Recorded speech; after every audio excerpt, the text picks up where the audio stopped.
Okay, so today we're going to do a Milkmaid Braid tutorial only for tribal fusion style belly dancers, although it can of course be adapted to like lots of other performances or just for a day out if you want to look really fancy.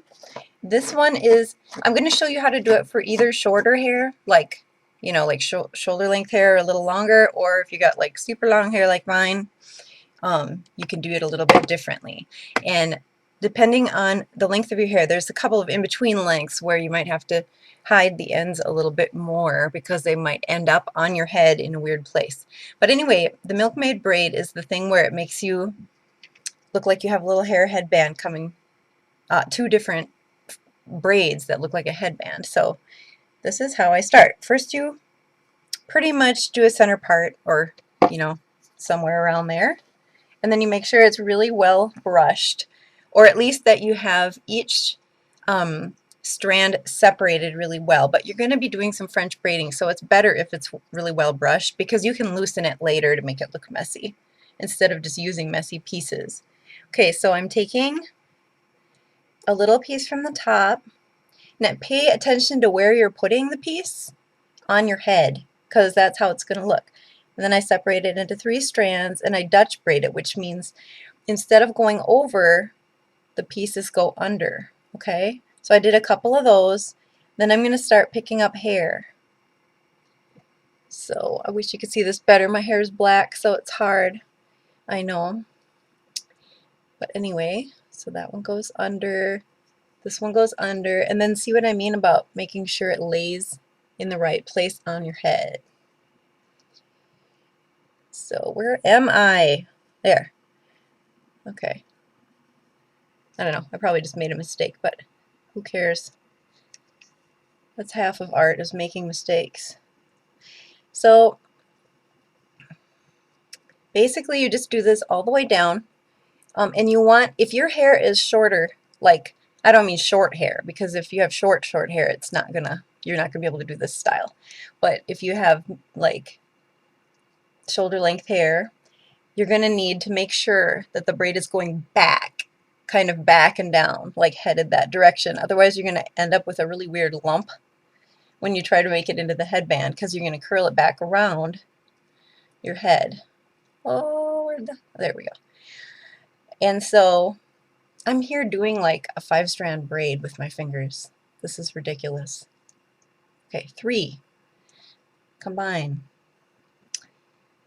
So anyway, obviously this isn't going to be as neat and tidy as some of people's tutorials with their white backgrounds and their streaked hair so you can really see what's going on, but I think it's pretty easy to just look up Milkmaid Braid if you need more definition on what is actually going on with each little strand and stuff. So this is more for the completed look and how to make it look right for a tribal fusion belly dance costume. Okay, so I'm almost done. And this is the most crucial part, this part right here, where it's kind of like a little joint, because it's where the hair is going to end and the braid will be going off in that direction. And it has to be going back, like I said before, if you have shorter hair than mine. So make sure it's going back and down. Okay? And I will do the other side off camera so you don't have to like sit through that. But anyway, you just continue the braid, keep doing braiding it down. And with this braid, there's something really important. Look at my cat back there. Anyway, you need to do it, or you should do it for your own benefit, when it is like 75% dry.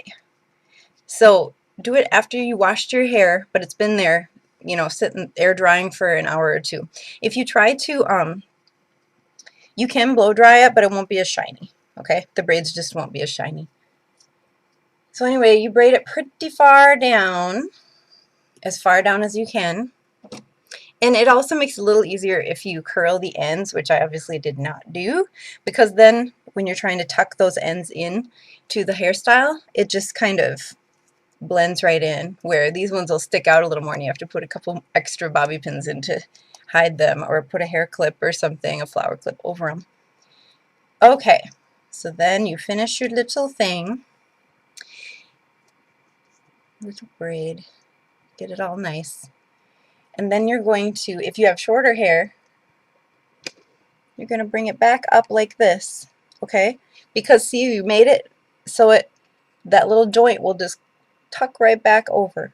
And then you'll have a double, two braids, because you took the time to do the French braid instead of just the plain braid from here down.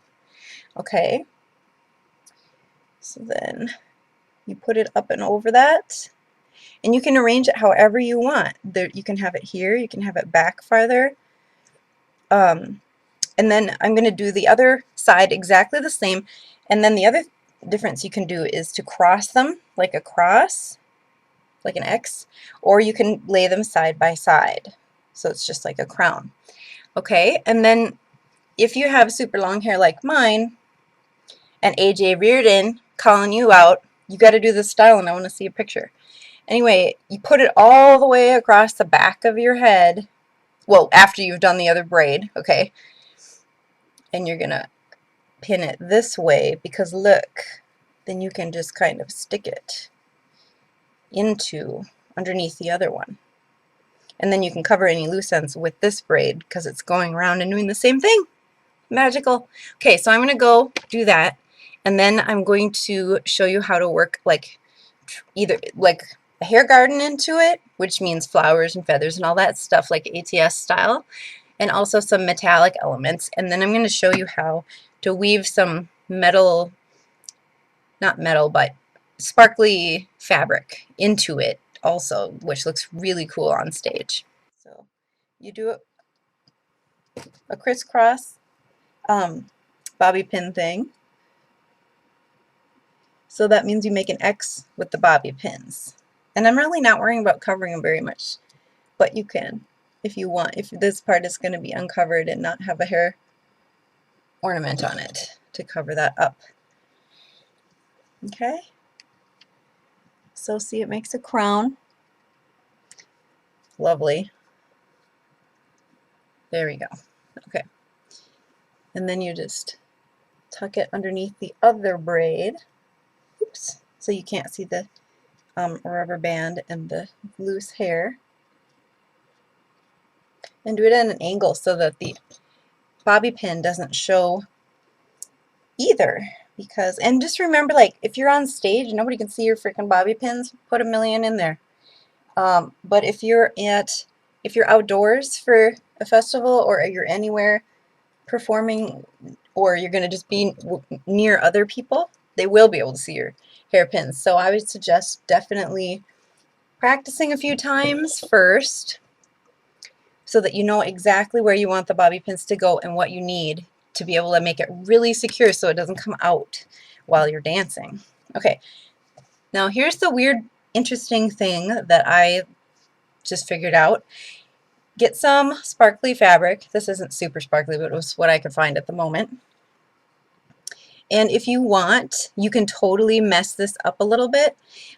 There's two ways of doing it. One way is to just, when it was down, you could have just gently pulled each little loop of the braid out just a little bit so it just looked fatter and a little bit messy.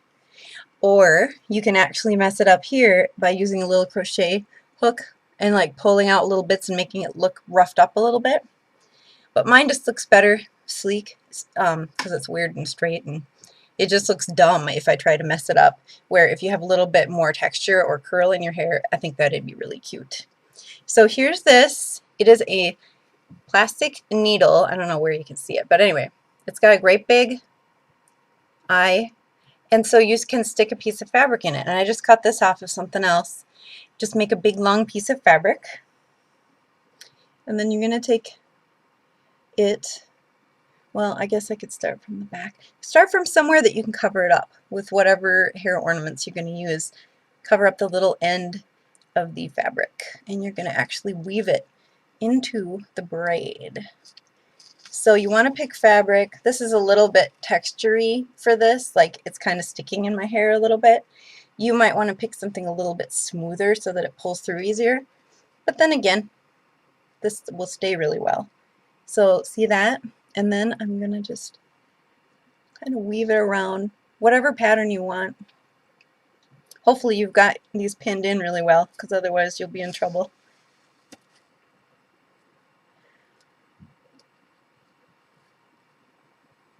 I'm just going from back to front.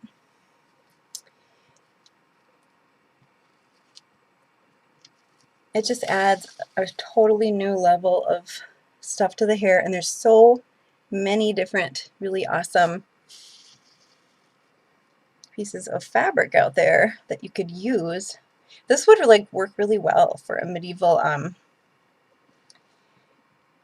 like a royalty show look for in the Renaissance Festival as well, if you're in the royalty performing.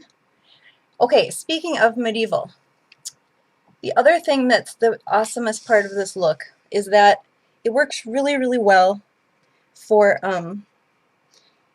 two hairstyles. So if you have two sets that you're performing in and you have two different costumes, you can have two completely different hairstyles. And that's why I told you earlier in the tutorial to do this hairstyle while it's 75% dry. That means 25% wet, of course. And that isn't just to keep it from being messy. It's also because it is going to set your hair in the most beautiful, amazing, no, I can't get the needle out. No! Anyway, the most beautiful, amazing, this is embarrassing. I'm going to have to put the needle into it. Normally, okay, so that teaches me a lesson. You have to actually pay attention to where the fabric is ending. Okay, but anyway, it'll set your hair in the most beautiful waves that are exactly like a medieval Gwendolyn type, or not Gwendolyn, Guinevere type. Look at that, didn't get it at all. I'm such a dork, I swear. Anyway, Guinevere type hairstyle. So when you let your hair down, and I'll show a picture of it later in the video, it looks like these little crinkly waves that are super long.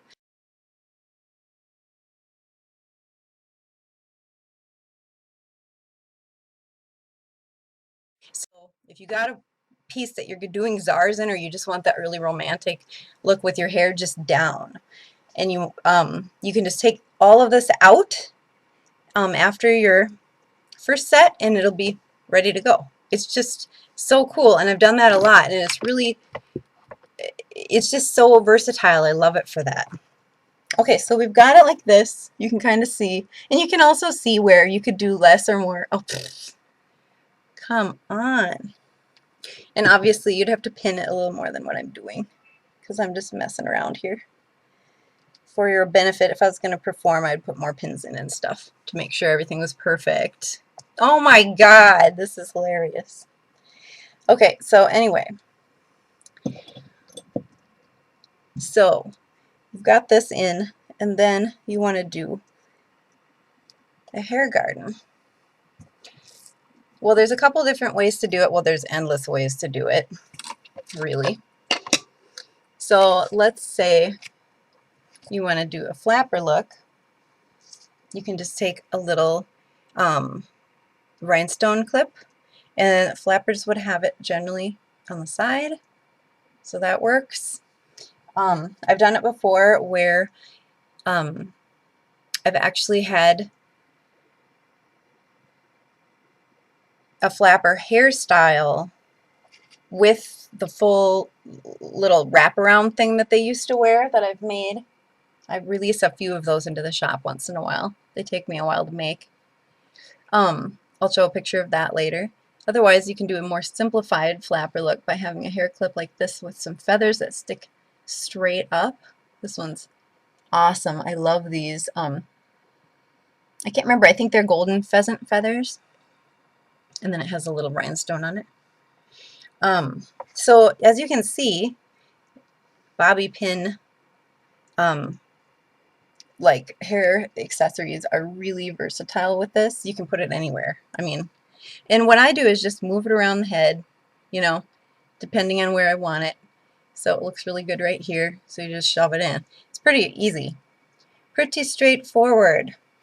And I found with different people's face shapes, you have to move it up and down and see where it looks the best, because it's going to look way better in one location than another, and also back and front. So just do that, move things around. Okay, so that is those singular kind of bobby pins. Then if you have leaf shaped bobby pins, these are awesome because you can have them sticking out of the braid, and they just look so cool. And it looks really cool to have like 1, 2, 3 going up or in the back or wherever you want. So I love bobby pins because they're the most versatile of any hair clip. I'm just amazed they don't sell fast as my fastest selling thing, because you can wear them on stage or every day. Okay, so then another thing you can do for a really big hair garden is take a bunch of hair clips and just pretty much arrange them wherever. And when you put your hair, the braids forward like this, you're going to have a lot of area back here where there's nothing going on. So you're going to want to put some hair clips back there. And you can put them up here, or you can put them lower, like a flamenco style look. But I think it looks better up with this particular hairstyle. If I was wearing a low bun, like especially a side bun, I love that for flamenco style stuff. But anyway, so here's kind of the look, and you would continue all the way around with it, with hair flowers.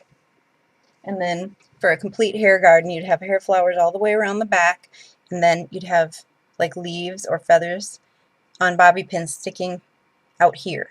Okay? So that is one look. For a fairy look, you take one of the really leafy ones, and I sell all this stuff in my shop, so just look at the information underneath. And this is my favorite, to be honest. And you put it in so that it's sticking out at weird, crazy angles, because fairies are not predictable.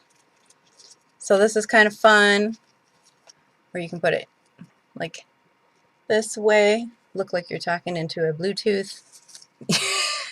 The fairy with the Bluetooth. Or you can put it in the back or whatever you want. That works. So fairy pieces are super versatile. Plus they look really cute tucked into a hair garden with other more traditional types of hair flowers. And then like the flapper thing, like I said. And you can even use this hairstyle with a headdress. So, or a headband. So the headband could go in front, and then you could put it on before you put your braids up and pin them. So that would be like an added layer. You could put it in a sweet headband, or like one of the ones that I sell with the sparkly vintage, like a long thin applique as the base, and then it's elasticized. Or you can put on a headdress, like a full headdress, like the one I showed before. Ooh. And stick that on like early on in the game, and then put the braids around it so that they're actually holding the headdress on, and they go over, because you don't want to hide the braids. They're freaking cool. So I'm going to put them around the headdress. Ah! Stay. Okay. So there's about a million ways you can do your hair, tribal fusion style, with the Milkmaid braid without it looking like a milkmaid. Okay. I think I'm done. Ciao.